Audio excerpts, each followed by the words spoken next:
Language understanding के 2 component यहाँ पर यूज़ होते हैं। सबसे पहला आता है नेचुरल लैंग्वेज अंडरस्टैंडिंग, दूसरा आता है नेचुरल लैंग्वेज जनरेशन। तो 2 कंपोनेंट यहाँ पर मेनली हम यूज़ करते हैं एनएलयू और एनएलजी। ठीक है? तो हम देखते हैं कि एनएलयू क्या होता है, एनएलजी क्या होता है। इसमें देखते हैं नेचुरल लैंग्वेज अंडरस्टैंडिंग। तो जो नेचुरल लैंग्वेज हमने यूज़ की है उसको अंडरस्टैंड उसको समझ रहा है कि क्या बोला गया है। एक्चुअल में उसका मीनिंग क्या है? क्या हमारा यूज़र बोलना चाह रहा है? उस चीज़ को समझने के लिए हम यूज़ करते हैं एनएलयू का, that is called natural language understanding. ठीक है? तो एनएलयू हेल्प करता है मशीन को understand and analyze the human language by extracting the metadata from content such as concept, entity, keyword, emotion, relation, semantic role इनके through क्या करते हैं हम उसको समझने की कोशिश करता है, अंडरस्टैंड करता है, एनालाइज़ करता है जो ह्यूमन लैंग्वेज जो ह्यूमन ने बोली उस चीज़ को अंडरस्टैंड करने के लिए मशीन यूज़ करती है। ठीक है? ये मैप करता है mapping a given input into natural language into useful representation. मतलब जो हमने बोला है उसको क्या है ऐसे इनपुट लेगा, ठीक है? और मैप कराएगा उसमें देखेगा कि यूज़फुल क्या है, मतलब क्या इसके मीनिंगफुल वर्ड है या नहीं है? उसका यूज़फुल रिप्रेजेंटेशन कहाँ है? कहाँ पे उसको हम रिप्रेजेंट करा सकते हैं?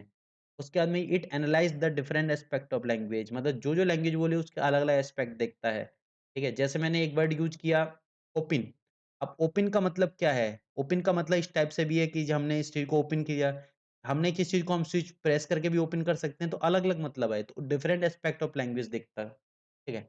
It mostly deal with unstructured data, ये जो है नेचुरल लैंग्वेज अनस्ट्रक्चर्ड डेटा के साथ ही डील करता है, मोस्टली अनस्ट्रक्चर्ड डेटा ही होता है इसके पास, क्योंकि यहाँ पर जो बात कर रहे हैं, यहाँ पर जो भी प्रॉपर हम चीज़ को बोल रहे हैं, वो प्रॉपर वे में नहीं है, ठीक है? ज़रूरी नहीं है कि वो प्रॉपर वे में जैसे हम गूगल असिस्टेंट के साथ भी बात करते हैं या उससे भी कोई क्वेश्चन राइज़ करते हैं, तो उसका भी क्या होता है, उस वो भी इसी टाइप से लेता है, तो हम जो है वो अपने नॉलेज बेस में उस चीज़ को देखेगा, फाइंड करेगा कि क्या बोला जा रहा है, क्या इसका मीनिंग है, क्या पर्टिकुलर स्पीच है, स्पीच को रिकॉग्नाइज़ करेगा, स्पीच टेक्स्ट में कन्वर्ट होगा और टेक्स्ट में कन्वर्ट होने के बाद में जब फाइनल टेक्स्ट में कन्वर्ट हो जाएगा, टेक्स्ट में कन्वर्ट होने के बाद में ठीक है, उसको अंडरस्टैंड करेगा कि इसका मतलब क्या है, क्या मीनिंग है, क्या यूज़र चाह रहा है, यूज़र का फाइनल आंसर क्या है, ठीक है? तो यहाँ पर जो बात करते हैं व्हाट डू द यूज़र से मतलब यूज़र ने कहा क्या है, उस चीज़ को फाइनल करने के लिए।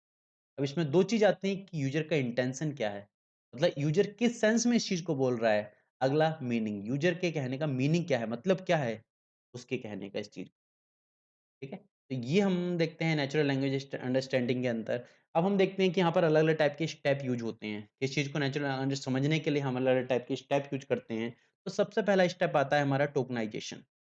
उसके बाद में हम देखते हैं स्टेमिंग, उसके बाद में हम देखते हैं कि लेमेटाइज़ेशन, उसके बाद में हम देखते हैं पीओएस या इसको हम पीओएस भी बोलते हैं या पार्ट ऑफ स्पीच टैग बोलते हैं। अगला आता है हमारा नेम्ड एंटिटी रिकॉग्निशन, अगला आता है हमारा चंकिंग।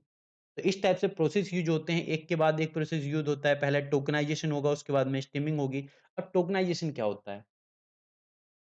टोकनाइज़ेशन होता है जैसे convert sentence into different token. तो ये जो है सेंटेंस को अलग-अलग टोकन में डिवाइड कर लेगा। अलग-अलग टोकन में इसको मतलब डिफरेंट अलग-अलग टोकन में बाँट देगा। ठीक है? जैसे मैं एक एग्ज़ाम्पल देखूँ, ये एग्ज़ाम्पल ले लेता हूँ, I am going to school. That is our sentence. ये हमारे पास सेंटेंस हो गया, ठीक है? तो इसको क्या करेगा टोकनाइज़ेशन कन्वर्ट सेंटेंस टू अलग-अलग टोकन में मतलब आई को अलग कर दिया, एम को अलग कर दिया, तो अलग-अलग टोकन में इस चीज़ को डिवाइड कर दिया। ठीक, तो सबसे पहले होते हैं हम टोकनाइज़ेशन देखते हैं जिसमें क्या है सेंटेंस को अलग-अलग टोकन में डिवाइड कर देते हैं। अगला हमारा आता है स्टीमिंग। स्टीमिंग होती है normalized word into the base form और रूट फॉर्म, ठीक है? जो वर्ड हमारे यूज़ हुए हैं उसके बेस फॉर्म या रूट फॉर्म क्या है, उसको हम यूज़ करते हैं। जैसे हमारे पास देखिए गोइंग, गोइंग का रूट फॉर्म क्या है? That is go. इस चीज़ को यूज़ कर सकते हैं। अगली हमारी होती है लेमेटाइज़ेशन। लेमेटाइज़ेशन में group together different inflicted form of accurate word. तो इसका जो एक्यूरेट वर्ड निकलेगा, क्या निकलेगा? ठीक है? जैसे मैं बात करूँ यहाँ पर गोइंग है, तो यहाँ पर मैं अगर फ्यूचर फॉर्म में बात करूँ तो वेंट लिख सकता था। ठीक है? तो वेंट अलग है, गोइंग अलग है, गो अलग है, ये सब अलग-अलग वर्ड आ रहे हैं। तो यहाँ पर उस चीज़ को देख रहा है कि वो infected form of accurate word क्या है उसका। ठीक है? जैसे अलग-अलग फॉर्म में मैंने यहाँ पर देखा, तो यहाँ पर जो है गो की फॉर्म आ गई है। गो की फॉर्म वेंट आ गई, गो की फॉर्म गोइंग आ गई, गो की फॉर्म गोन आ गई। ठीक है? तो ये अलग-अलग फॉर्म आ गई, तो उसमें देखता है और then map the several word into common root. जो इनका फाइनल कॉमन रूट होता है उसमें उस चीज़ को ठीक है, मैप कराता है। दैट इज़ द लेमनाइज़ेशन या इस प्रोसेस को हम लेमा प्रोसेस भी बोलते हैं। लेमा प्रोसेस भी बोलते हैं इसको। ठीक है। अगला हमारा आता है नेक्स्ट आता है पार्ट ऑफ स्पीच या पीओएस टैग। तो पीओएस्ट हम ग्रामेटिकली सेंटेंस को करेक्ट करने के लिए हम इसको यूज़ करते हैं। ग्रामेटिकल मतलब क्या है? जैसे मैंने देखा I am going to school that is क्या है? ये हमारा नाउन है, ठीक है? ये हमारा वर्ब है, ये हमारा ऑब्जेक्ट है। इस टाइप से हम इस चीज़ को यूज़ करते हैं कि नाउन क्या है, एडवर्ब क्या है, इन सब को ग्रामेटिकली सेंटेंस में इसको कन्वर्ट कराते हैं। अगले हमारे पास आती है नेम एंटिटी रिकॉग्निशन। मतलब इस सेंटेंस के अंदर क्या-क्या नेम है, मतलब क्या-क्या वो एंटिटी हैं जो रिकॉग्नाइज़ हो रही हैं विद हेल्प ऑफ नेम। तो process of detecting name entity. तो यहाँ पर ये प्रोसेस होता है नेम एंटिटी रिकॉग्नाइजेशन के अंदर यूज़ करते हैं कि जो हमारी नेम एंटिटी है उनको डिटेक्ट करना। नेम एंटिटी क्या है? नेम एंटिटी अगर यहाँ पर आई है, ठीक है, अगर यहाँ पर कोई नाम हो तो उसको मैं यूज़ कर सकता था स्कूल। स्कूल क्या है? स्कूल एक जगह का नाम है दैट इज़ अ नेम। ठीक है? तो उनको आइडेंटिफ़ाई करेगा, ठीक है? जैसे मैंने यहाँ पर आई की जगह लिख दिया Ramesh is going to school, ठीक है? तो रमेश इज़ एंटिटी, ठीक है? तो उस चीज़ को फाइंड करने के यहाँ पे यूज़ करते हैं हम नेम एंटिटी रिकॉग्निशन। तो इससे पता चल जाता है कि उस चीज़ को देख लेता है जो हमारा नेचुरल लैंग्वेज अंडरस्टैंडिंग है कि क्या चीज़ इसमें नेम है, क्या नहीं है। नेम होगी तो हम उस नेम के अकॉर्डिंग यूज़ करेंगे, अगर कुछ और है तो हम उसको अलग टर्म में हम उसका यूज़ करेंगे। ठीक, अगले आती है हमारी चंकिंग। चंकिंग जो होती है pick up the individual piece of information. तो अलग-अलग पीस ऑफ इन्फॉर्मेशन को पिक करना और group them into the bigger piece. मतलब अलग जो बड़े पीस में इसको कन्वर्ट करना है। जैसे हमारे पास देखिए हमारे में नंबर ऑफ नाउन आ गए हमारे पास, नंबर ऑफ वर्ब आ गए, ठीक है? नंबर ऑफ ऑब्जेक्टिव आ गए, ठीक? तो हमें क्या करें इनको क्या किया अलग-अलग जो पीस ऑफ इन्फॉर्मेशन थी इनको एक ग्रुप में बना लिया, एक बड़े ग्रुप में बना लिया कि ये नाउन हो गए, ये हमारे वर्ब हो गए, ठीक है? ये ऑब्जेक्टिव हो गए, सबको एक ग्रुप में हमने शामिल कर लिया कि नाउन वाले को नाउन में, वर्ब वाले को वर्ब में, एडजेक्टिव वाले को एडजेक्टिव में और हमारे ऑब्जेक्ट वाले को ऑब्जेक्ट में। तो इस टाइप से हम इनको कन्वर्ट कर लिए। तो ये हमारा फाइनल प्रोसेस होता है, इस टाइप से हम इसका यूज़ करते हैं, जो अलग-अलग स्टेप आते हैं नेचुरल लैंग्वेज अंडरस्टैंडिंग के अंदर। तो अगला हम देखते हैं इतना करने के बाद में हमें यहाँ पर क्या दिखाई देती है, हमें एक डिफरेंट टाइप की एम्बिग्यूटी दिखाई देती है, क्योंकि ये जो प्रोसेस है बहुत एम्बिगियस है कि क्या समझा है? जो बोला गया है उसमें समझा क्या है? मतलब इसमें संदिग्धता दिखाई देती है, अनिश्चितता दिखाई देती है, एम्बिग्यूटी। तो अलग-अलग टाइप की एम्बिग्यूटी दिखाई देती है जिसमें नेचुरल लैंग्वेज इसके अंदर अलग-अलग टाइप की हमारी प्रॉब्लम फेस करता है ये। ठीक है? तो इसमें हमारे कुछ चैलेंज आते हैं इसमें नेचुरल लैंग्वेज अंडरस्टैंडिंग में कुछ हमारे चैलेंज आते हैं दैट इज़ कॉल्ड एम्बिग्यूटी। तो यहाँ हमारी अलग-अलग टाइप की एम्बिग्यूटी दिखाई देती है, उनकी वजह से क्या होता है, जो एक्चुअल में मीनिंग आने चाहिए वो अलग हो जाता है। कि एक्चुअल में हमें जो इनपुट मिलना चाहिए था नेचुरल लैंग्वेज अंडरस्टैंडिंग को वो चीज़ समझनी चाहिए थी, तो क्या होता है वो डिफरेंट एस्पेक्ट में उस चीज़ को समझ लेता है, इन एम्बिग्यूटी की वजह से। तो ये अलग-अलग लेवल पे एम्बिग्यूटी होती है, उनको हम देखेंगे कौन-कौन सी एम्बिग्यूटी हमारी होती हैं। तो सबसे पहले हम बात करते हैं हमारी आती है लेक्सिकल एम्बिग्यूटी। लेक्सिकल एम्बिग्यूटी की हमारी क्या है प्रिमिटिव लेवल जैसे हमारे वर्ड के फॉर्म में such as the word level. तो वर्ड लेवल के ऊपर हमको एम्बिग्यूटी दिखाई देते हैं जिसकी वजह से क्या होता है उसका मीनिंग अलग समझ में आने लगता है हमें। जैसे मैंने एक एग्ज़ाम्पल लिया, हमने इस चीज़ को बोला कि the bank organise A lawn Mela on the bank of river. ठीक है? अब हमने ये चीज़ बोल दी, अब क्या करेगा टोकनाइज़ेशन इसको कन्वर्ट करेगा, अलग-अलग वर्ड में कन्वर्ट करेगा। ठीक है? उसके बाद में हमारा लेमटाइज़ेशन अलग प्रोसेस यूज़ करेगा, तो नंबर ऑफ प्रोसेस होंगे। तो वहाँ पर क्या होगा ये 2 वर्ड दिखाई देंगे बैंक और बैंक। तो इस बैंक का मतलब क्या है? इस बैंक का मतलब क्या है? ये बैंक कहाँ पर यूज़ हो रहा है? इस बैंक का मतलब क्या क्या आ रहा है? ये हमारा क्या हो गया हमारा यहाँ पर हमारे दिखाई देगी लेक्सिकल एम्बिग्यूटी, ठीक है? तो हमारी primitive level such as word level पे हमारी यहाँ पे एम्बिग्यूटी दिखाई देती है, ठीक है? अगले हम देखते हैं सिंटैक्टिक एम्बिग्यूटी या सिंटैक्स एम्बिग्यूटी भी हम इसको बोल सकते हैं। तो यहाँ पर sentence can parse in different way. तो यहाँ पर सेंटेंस को अलग वे में हम पार्स कर लेते हैं, मतलब यहाँ पर जो बात आती है वो स्ट्रक्चर की बात आती है। उस जो सेंटेंस का स्ट्रक्चर है वो कहना क्या चाह रहा है? स्ट्रक्चर क्या है उसका? तो सेंटेंस में जो हमने बोला है जैसे हमने एक एग्ज़ाम्पल ले लिया यहाँ पर ही लिफ्टेड द बोतल विथ रेड कैप। उसने रेड कैप के साथ बोतल को लिफ्ट किया, बोतल को उठाया। अब हमारे पास हमें यहाँ पर क्या दिखाई दिया? अलग-अलग वे में हम पास करें इस चीज़ को तो देखेंगे हम। तो हमने पहली चीज़ आई, पहले हमारे पास आंसर आया कि ही लिफ्ट द बोतल विथ रेड कैप। उसने बोतल को भी उठाया, साथ में रेड कैप भी उठाया। पहले मीनिंग ये आ गया। अगला हम मीनिंग देखेंगे कि ही लिफ्ट द बोतल विथ रेड कैप। उसने बोतल के ऊपर रेड कैप लगा हुआ था, रेड कैप को पकड़ा और उसके सहारे से बोतल उठा ली हमारी। ये भी इसका मतलब आ गया, ठीक है?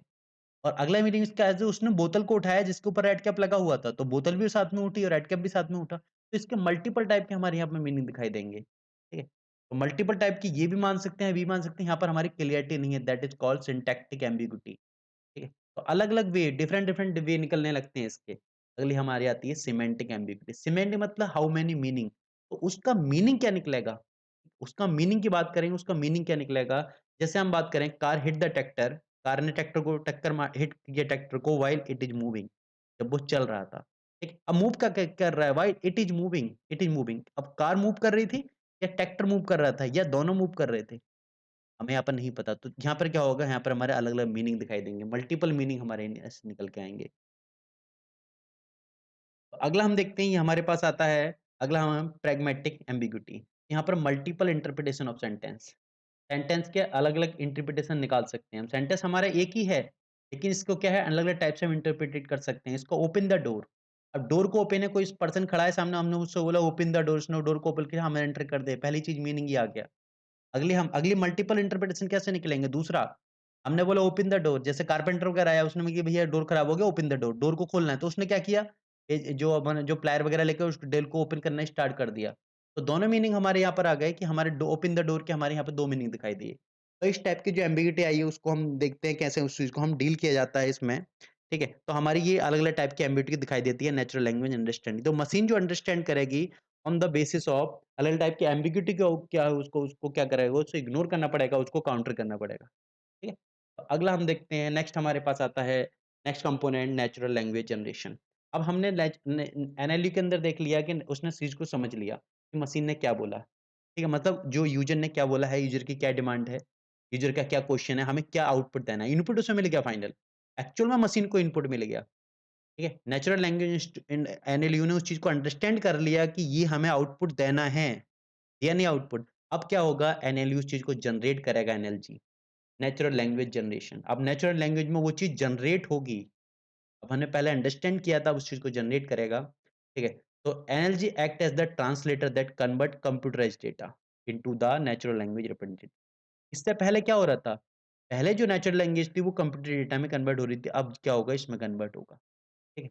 तो पहले जो हमें इनपुट मिला था, हमने क्या था नेचुरल लैंग्वेज के फॉर्म में इनपुट दिया था, वो क्या हुआ था टेक्स्ट में कन्वर्ट हुआ था। टेक्स्ट में कन्वर्ट होने के बाद में उसमें अंडरस्टैंड एनएलयू ने उस चीज़ को अंडरस्टैंड किया था, क्या निकला। अब जो फाइनल उसे डेटा मिल गया कि अच्छा ये करना है, उसको फाइनल नेचुरल लैंग्वेज में कन्वर्ट करेगा। जैसे हमने कि गूगल असिस्टेंट से कोई क्वेश्चन किया, उसने हमें जवाब दिया, उसने पहले चीज़ को समझा, ठीक है? पहले स्पीच रिकॉग्निशन हुई, तो उसने रिकॉग्नाइज़ किया उस चीज़ को, क्या बोला गया है, उसका मीनिंग अपने डेटाबेस के अंदर से खोजना स्टार्ट किया। ठीक है? उसके बाद में उसने कंप्लीटेड डेटा तैयार किया।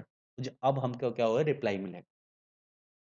It is the process of producing the meaningful paras and sentence in form of natural language with some internal representative के साथ हमें वो चीज़ मिलती है। और ये जो डील करता है स्ट्रक्चर डेटा के साथ डील करता है। यहाँ पर मोस्टली जो है स्ट्रक्चर डेटा की बात होती है। क्योंकि हमें जो कंप्यूटराइज़्ड डेटा हमें मिल रहा है फाइनल, हम कुछ नहीं पूछ रहे, तो यहाँ पर जो बात होगी वो स्ट्रक्चर डेटा की फॉर्म में बात होगी। It produce the constructing natural language output from the non linguistic. तो हमारा जो नेचुरल लैंग्वेज है, लिंग्विस्टिक आउटपुट जो मिल रहा है हमें, वो कहाँ से मिल रहा है? Non linguistic input. इनपुट कहाँ से मिला? That is a computerized data. Computerized data के थ्रू हमें, जैसे हम बात करें कि what should be said to user, ठीक है? यूज़र ने जो आंसर किया है, वो यूज़र को रिप्लाई क्या देना है? यूज़र को फाइनल हमें रिप्लाई क्या देना है? और इसको बोलते हैं कि जो हमारा एनएलजी प्रोसेस आता है, ये सिंपलर प्रोसेस है कंपेयर टू एनएलयू। तो एनएलयू के लिए बोलेंगे, एनएलयू क्या है? NLU is harder process than NLG. NLG क्या है? सिंपल है कंपेयर टू एनएलयू, क्योंकि अंडरस्टैंड करना जो हमारा वो थोड़ा डिफिकल्ट है कि क्या बोला है, क्या उसके इंटेंशन होगा, इस चीज़ को समझना, लेकिन उसको जनरेट करना हमारा उसके कंपेयर में ईज़ी होता है। तो हम इसमें देखेंगे यहाँ पर क्या-क्या इन्वॉल्व रहता है। पहली चीज़ होती है टेक्स्ट प्लानिंग। इसमें इंक्लूड करते हैं retrieve the relevant content from knowledge base. Knowledge base से जो भी हमें रिलेवेंट कंटेंट उसके रिगार्डिंग मिला है, उसको हम इंक्लूड कराते हैं। अगला सेंटेंस प्लानिंग, किस सेंटेंस की फॉर्म में, मतलब include the choosing required word, क्या-क्या रिक्वायर्ड वर्ड हैं जिनकी फॉर्म में उसे आंसर देंगे। फॉर्मिंग द मीनिंगफुल पैरास, उसका मीनिंग क्या निकलेगा जो यूज़र, ऐसा तो नहीं कि हाँ, जिस टाइप से मशीन को अंडरस्टैंडिंग में प्रॉब्लम आई है, तो यूज़र को भी इस टाइप से अंडरस्टैंडिंग में प्रॉब्लम आए, वो भी अलग-अलग मीनिंग समझने लगे। Setting the tone of sentence, तो जो सेंटेंस हम बोलेंगे, जो सेंटेंस जो जनरेट होगा, उसकी टोन क्या निकले, उसकी टोन सेट करना, यहाँ पर के लिए, ताकि सही टोन में वो चीज़ रिप्लाई जाए। अगला हमारा होगा टेक्स्टुअलाइज़ेशन, मतलब mapping sentence plan into the sentence structure, particular grammatical structure की फॉर्म में वो क्या क्या होगा, उसको रिप्लाई प्रोवाइड करेगा या वो उसको रिप्लाई देगा। तो इसमें हम काम करते हैं हमारा नेचुरल लैंग्वेज जनरेशन के अंदर ये चीज़ देखते हैं। तो यहाँ पर क्या होगा, यहाँ पर जो भी वर्क कर रहा है एनएलजी के अंदर क्या होगा, उसका बिहेवियर किस टाइप से होगा, तो क्या होगा वो इंटेलिजेंट होना चाहिए, इंटेलिजेंट। तभी वो क्या होगा इन सेंटेंस के लिए, टेक्स्ट प्लानिंग के लिए, टेक्स्टलाइज़ेशन के लिए वो चीज़ वर्क कर सकता है, ठीक है? जब इंटेलिजेंसी हो, ठीक है? और इसके इसके अलावा जो होगा, ठीक, जब इंटेलिजेंट होगा तो उसको क्या है ईज़िली जो है हमारी रिक्वायर्ड जो भी हमारा आंसर है वो ईज़िली उसको आंसर प्रोवाइड कर देगा।